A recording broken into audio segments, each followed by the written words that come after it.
கார்த்திகேயன் அவர்களை வந்து நான் டூரிஸ்ட் ஃபேமிலியோட சக்ஸஸ் பார்ட்டியில் மீட் பண்ணும்போது ரொம்ப நேரம் பேசணும். என்ன பேசணும்னு ஞாபகம் இல்லை, உங்களுக்கே புரியும்னு நினைக்கிறேன் ஏன்னு.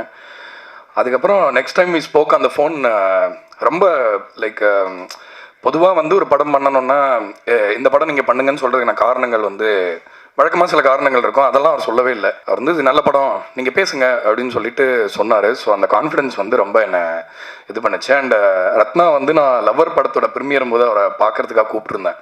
அவரோட படைப்புகள் எனக்கு ரொம்ப பிடிக்கும், அவரோட பர்சனாலிட்டி, அவரோட ட்வீட்ஸ் எல்லாமே ரொம்ப பிடிக்கும்.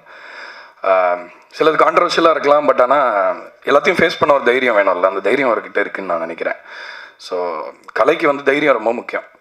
ஏன்னா எப்பயுமே நம்மளை பற்றி வேறுபட்ட கருத்துக்கள் எப்பயுமே இருந்தால் கூட அது எல்லாத்தையும் ஃபேஸ் பண்ணுற தைரியம் இருந்தவங்க ரொம்ப பெரிய ஆளாக இருக்காங்க. ஸோ பெரிய ஒரு ஆளுமையாக அவர் உருவாவார்.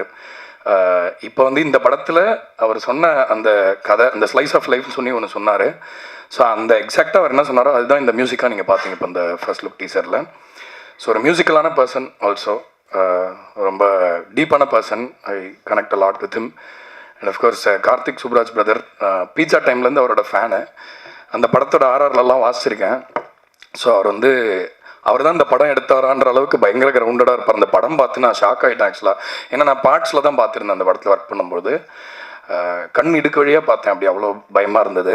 அவ்வளோ ஒரு அற்புதமான ஆர்டிஸ்ட். எல்லாருமே இங்கே இருக்கிறவங்க எல்லாருமே வந்து ரொம்ப பேஷனேட்டான ஆர்டிஸ்ட்னு சொல்லணும்.